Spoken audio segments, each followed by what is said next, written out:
Hello everyone. This is not what I expected my next video to be, but it would appear that Warner Bros. And Rooster Teeth had other ideas. Today, the trailer for the RWBYDC crossover movie went live. I believe it is called Justice League X RWBY Superheroes and Huntsmen Part 1. And I don't know if they meant for it to go live today, or if they did. Apparently, the French branch of Warner Bros. Put out the trailer a little earlier than they should have, because the initial tweet with it got taken down, but Warner Bros. Has since put up the trailer themselves. So maybe they just decided, screw it, we'll do it live. But as I'm sure you can probably tell already, this is not a scripted video. I'm going to try out going without a script for this, because I just kind of want to do it quick and dirty. Like, I'm literally just going to have the trailer playing silently, and I'm just going to be watching it repeatedly, catching anything I may have missed beforehand. So yeah, this will also be a good test of how well my sound dampening software, or whatever you want to call it, works to help cut down on ambient noise. Hopefully it'll help some, but let's get into my thoughts on the overall trailer and on the movie in general. Obviously, I've not seen the movie, so I cannot pass a verdict on whether I think the whole thing's going to be good or not. But first and foremost, it looks like it's just going to be kind of a dumb, fun action movie, which is fine for this. I mean, I'm glad they're not trying to squeeze it into the RWBY canon. Like, if you've watched the trailer, you know what I mean. There's literally no way this could fit in the canon of the show. This is clearly just a fun, non-canon movie that they're doing. That being said, I can't help but think that it would have been better if they'd waited to do this. I know this probably wasn't Rooster Teeth's idea. More likely than not, this was something that Warner Bros. Wanted them to do, and they kind of had to do it. So I don't think it's going to be a bad thing overall, per se. I think it's just going to be something you shut your brain off and just watch for fun. But I would have preferred they wait on it. I think it would have been better if they had waited on it and just focused on RWBY Volume 9, finishing that, getting that out, and then working on this movie. Especially since we've been waiting for, 2-3 years now for Volume 9 due to, COVID and other things, just getting in the way and interfering. And then this on top of it probably, delayed production for Volume 9 even more, which resulted in it having to get pushed back again. Now, fortunately, it's nearly out, and I'm very excited that it's nearly out. But, if I had to choose between getting Volume 9 and then getting this movie very soon after, or getting Volume 9 sooner and then waiting a bit longer for this, I know which one I'd choose, and, while I can't say for certain and can't speak for the community as a whole, I imagine that a lot of other people would probably think the same way. That's just a guess on my part, though. But first and foremost, this is definitely non-canon, for sure. The cast is all in their Volume 1 outfits. Beacon apparently is still around, but Yang has her prosthetic arm. Oh, and Pyrrha is nowhere to be seen. She's not even mentioned. We have no idea what's happened to her. And I gotta say, if they're doing like an alternate universe, Beacon survived the fall or whatever thing, and Pyrrha is still dead, then geez, that girl cannot catch a break. Also, we haven't seen anything of Ozpin, which is interesting, because apparently Oscar is going to be in it. So if Ozpin is nowhere to be seen, but Oscar will make an appearance, then that tells me that Ozpin might be dead. And if Ozpin's dead and inhabiting Oscar's body, then I guess the fall actually did happen. Oh, well, not the fall, but the attack on Beacon, and it just survived. So the trailer opens up with someone, as we soon see Superman, waking up on the ground as a teenager, and he's obviously very confused about where he is. So all of like the DC heroes just basically got isekai'd into RWBY, which is an interesting take, and it's definitely different from the RWBY DC comics they did a while back. We see, Superman, then Diana. Interestingly enough, it looks like when Diana first arrives on Remnant, she's might be in Menagerie. We see her talking to Blake in Blake's family's mansion, whatever, kind of the living room area there.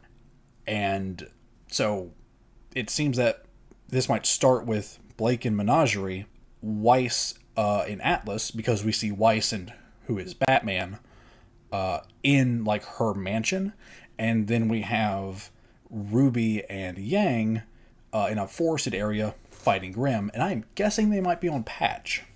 And Superman kind of wakes up on Patch. So that is interesting, and from what I know of the RWBYDC comics, I never read them. I probably should read them before I watch this, just to kind of compare and contrast. But that's kind of where these heroes were, for the most part. I don't know if Wonder Woman was in Menagerie, but I know that Superman was on Patch, and I think Batman was like in Atlas, etc., etc. It is interesting to see Team Ruby and Team Juniper, minus Pyrrha, in their Volume 1 outfits in, what's it called? Like the new animation? It's like, I don't remember what software they use, but, I mean, it is interesting to see them in that. And I just want to say real quick, they did something very interesting with Yang's model. I don't know if it was just like the angles they used for like the shots with her in the trailer, or if they actually just like changed her physical model, but Yang's chest looks bigger than it was even in Volume 1. Again, maybe it's just an angle thing, but like there's just a cut scene, or a screenshot rather, where it's just like the left side of her torso is just boob almost. But we see there's several different superheroes in this. Obviously the big ones: Batman, Wonder Woman, Superman. Then we've got, I think, Vixen, Green Lantern, the Flash, I believe, and a few others. I'm saying a lot. I'm realizing that as I'm talking. I need to work on that. But it has something to do with like the Grimm are apparently acting weird, so they're all gonna have to work together to stop that.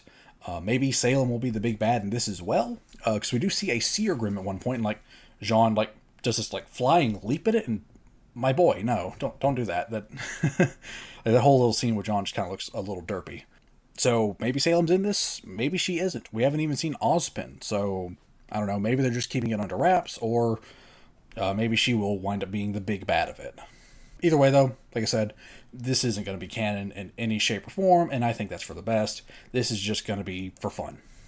And if this is an alternate universe thing where Beacon never fell, then that's going to be interesting, especially considering that we are missing a few characters. Pyrrha, Ozpin, Yang's arm, I guess that counts as a character? I don't know.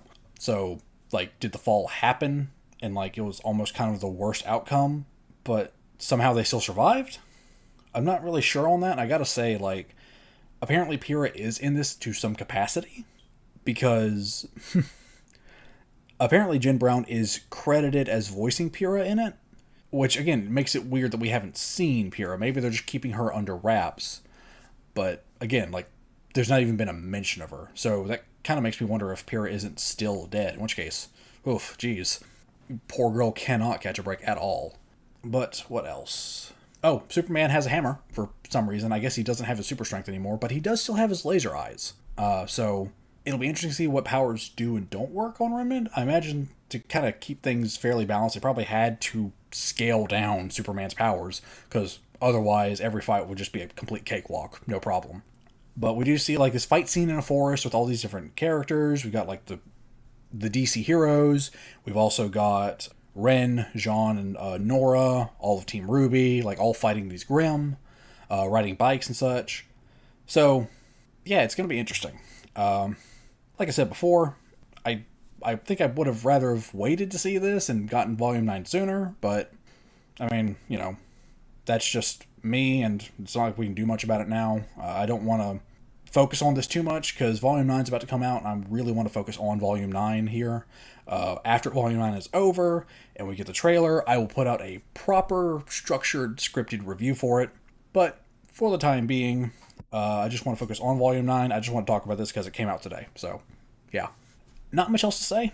Like I said, this was a much less scripted video, much quick and dirty kind of style. So, yeah. Let me know what you think about this movie in the comments. Do you like it? Do you dislike it? Are you excited for it? Are you not? I know that's just kind of another way to ask if you like it or not, but hey. Just remember to be civil in the comments to one another and everything, you know. Even if you don't like it, but someone else does, hey, they have a right to like it. I personally don't care too much about it, but that's just me. I am still going to review it just because, you know, I'm trying to, you know, be a content creator, and this channel does focus on RWBY, so yeah, kind of makes sense. But yeah, so just share thoughts in the comments below. and I will see you guys in the next video, in which I will probably be tackling the topic of RWBY being a Crunchyroll exclusive for a year, and what I think about that, and whether I think that's a good thing or a bad thing. But yeah, so see you guys for now. Also, I did forget to mention this, but it looks like they're fighting the Grim Dragon, the one that destroyed Beacon in Volume 3. So this makes me wonder even more, what's going on? Is this like an alternate universe where just Beacon never fell at all? Like the Vital Festival attack just didn't happen? In which case, where's Pyrrha and Ozpin? Are they just dead anyway? Just Pyrrha just eternally draw the short straw on everything? Poor girl. But yeah, that's kind of the last thing I wanted to bring up. The dragon's back, or at least some kind of dragon's back. Maybe not the same one, but it looks pretty damn similar. So, yep, so see you guys.